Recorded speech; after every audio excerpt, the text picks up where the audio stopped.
Hello guys, welcome back to another new video. This video I'll show how to design your TikTok logo.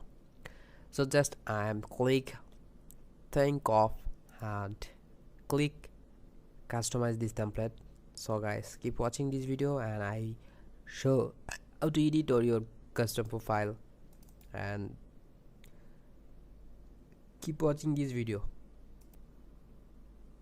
So guys, just I am change TikTok logo. This is my name, and I'm just move, and this is the color. Okay, color is here.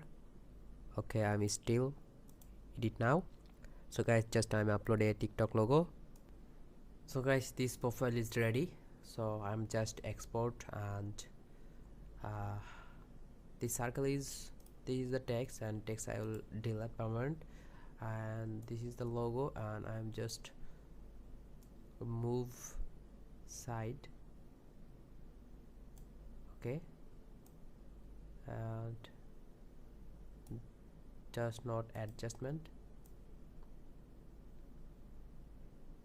Okay, so guys, I'm just click share and click download, and the image pages too, so I'm just create one and download and save. So guys, keep watching this video, so totally helpful. So I hope you like this video. Goodbye.